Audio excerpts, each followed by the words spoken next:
What's going on, everybody? This is Kaizoku Sleven.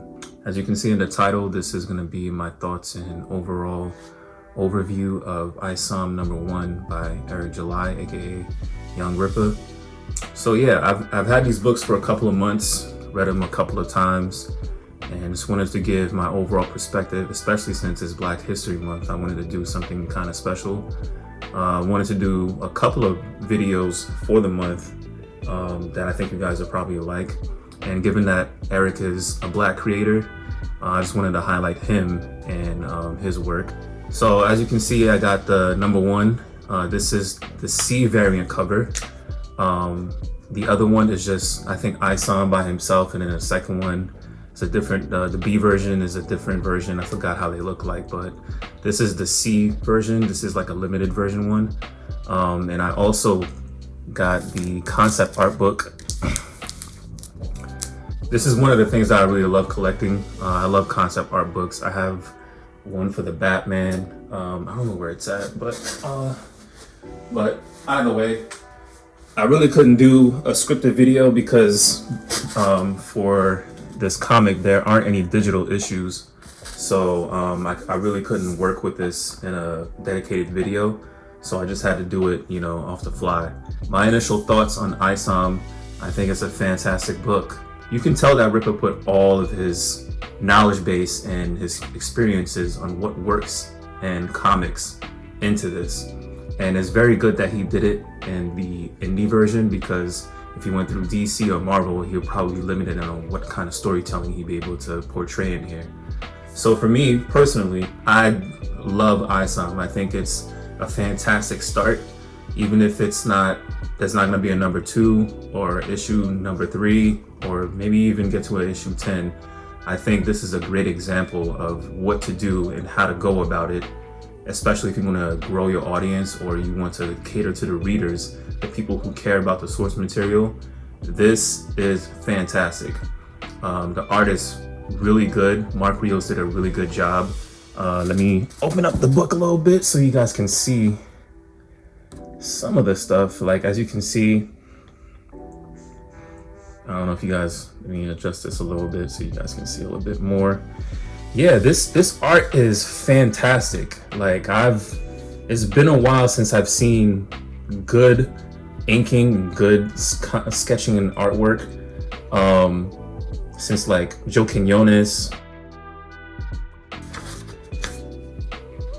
So in the beginning, he puts his mission statement over here, talking about how, the current state of the comic industry, how there aren't really very good writers, and what they're trying to do, they're putting politics, real world politics, into superhero comics, which is not really something that a lot of people gravitate towards.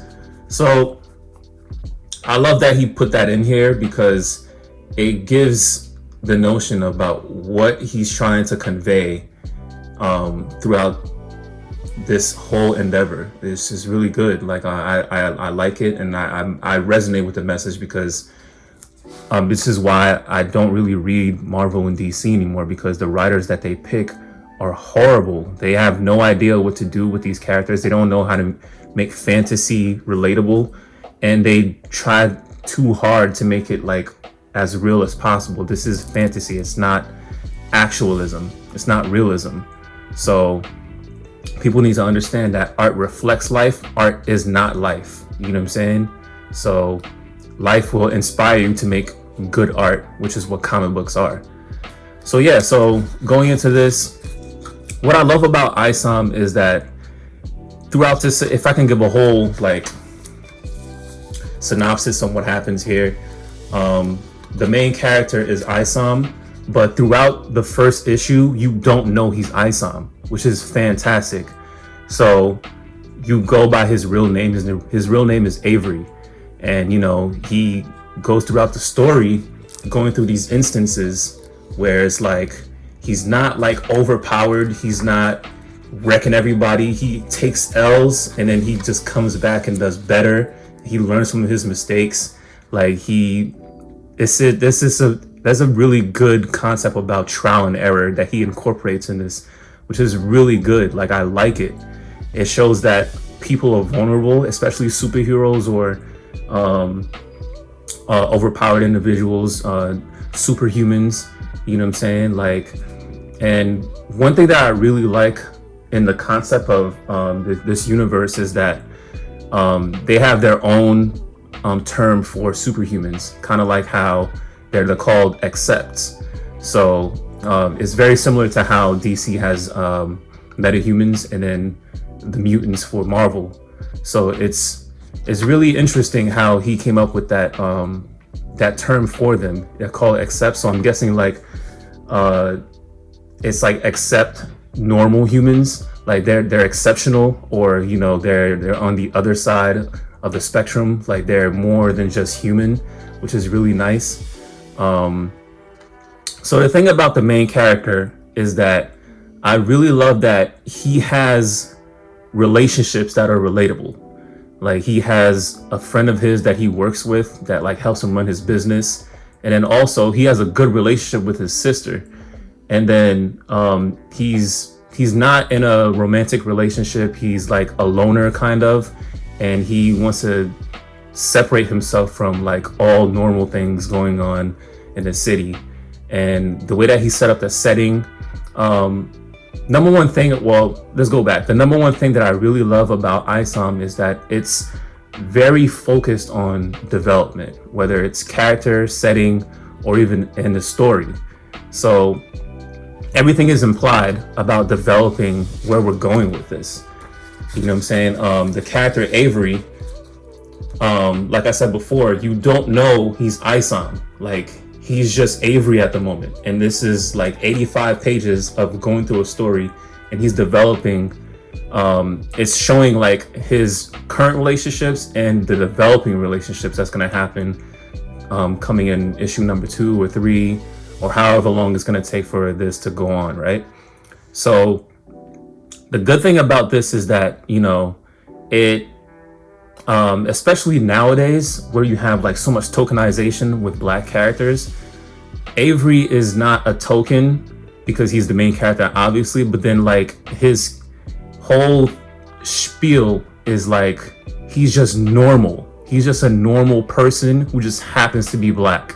You know what I'm saying? There's no like highlighting of him being super stereotypical of what, you know, Western society thinks what Black people do, and this, that, and the third. There are some aspects here and there, kind of like how you see with one of his arch nemesis right here. He is a bit like of a stereotypical gangster, but it has nothing to do with his racial background. It just happens to be his personality, like who he is. And one thing that I really like about him, I forgot what his name is. I think his name, let me see. I forgot what his name is.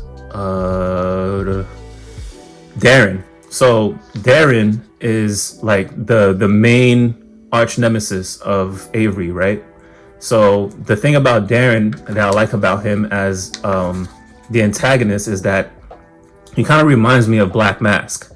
Like he's like a really good businessman who does shady shit in the background, and he kind of runs the city type of deal, but nobody really knows the kind of like hardcore shit he does in the background that could be villainous. But at the same time, he puts himself out there to be able to be like well known as like, I'm the man. Like you don't get to like come up in my business and just tell me what to do. Like I run shit around here. It's fantastic. So he has a relationship with him, like they have a backstory. And then also his sister is here, who is part of the story, which is one of the things I wanted to highlight about her. If I can go to a part where him and his sister and Avery's sister are interacting, like they're just normal people. You know what I'm saying? Like even though he has superhuman abilities, he comes off like a everyday average Joe kind of person who just happens to be able to do exceptional things. And then his sister, who happens to be a single mother, but the peculiar situation about her is that she's not single by choice. Like she literally had a husband or had a partner, and he died. And then it's implied that, you know, there somehow he died before his niece was able to recognize who he is, and both of them loved him. Like he loved his brother-in-law, And it's very obvious that like she didn't move on from him, because obviously this was a really good man and she's doing her best. But then at the same time, his sister is like a really good like entrepreneur. She like runs her own business, and she's able to have a work-life balance. And like her daughter is like super smart. She like almost knows that Avery is like superhuman, but he tries to hide it from her, but she's too smart for her own good, so she picks up things. So it's like little tidbits like that like makes it so relatable, but at the same time it makes you enjoy the story.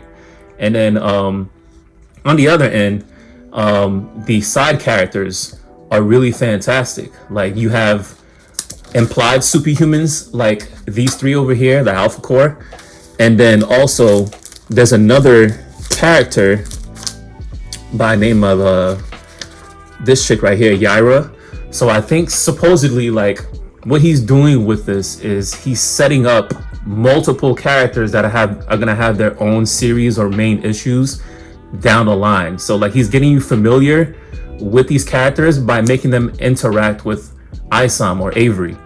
So this is really fantastic. There's these other two superpowered individuals that we see down the line. They're also going to be main characters. But then I don't want to give too much away. I want people to purchase this book and pretty much go through it. As you can see, the art is really fantastic. This is one of the things that I really like. And he's just done like a really good job. Like I can't like not give him his flowers. Like even if this is just a one-off issue, if it ends up being there's no like a continuation of this is just a good thing for people who want to be able to get into the comic industry and do their own indie type of endeavors. Like myself, for instance, I want to be able one of my aspirations is to be able to make my own comic that a lot of people will be able to read, create my own stories. So this is a really good blueprint for people who want to go about that and who actually have a good mind for writing and who want to be able to, you know, create a community of people who want to get back into the comic genre of reading and have physical copies.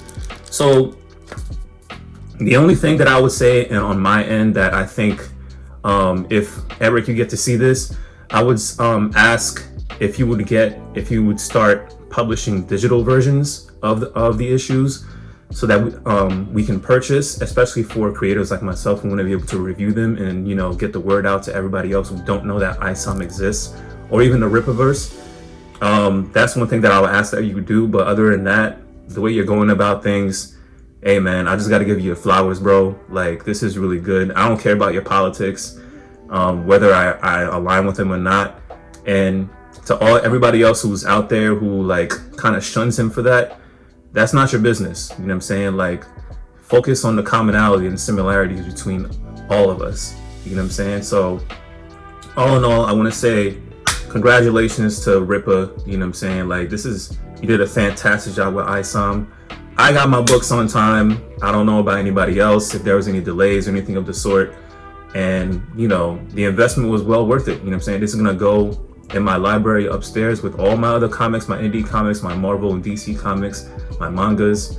So if you're looking to get into reading comics and you want to get a fresh start, I would say go with ISOM, because this is modern and it's also an homage to what the great parts about Silver Age and Bronze Age and Golden Age comics did back in the day, for all of us who grew up reading them. You know what I'm saying? And for people who want to get into reading comics, this is a great start for you, because this is now a developing story.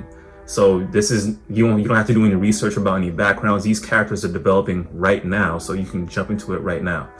So yeah, man, let me guys know what you think in the comments section. If you got ISOM, if you plan to get ISOM, what do you think about what he did with the concepts and like where this is going, where you think it's going?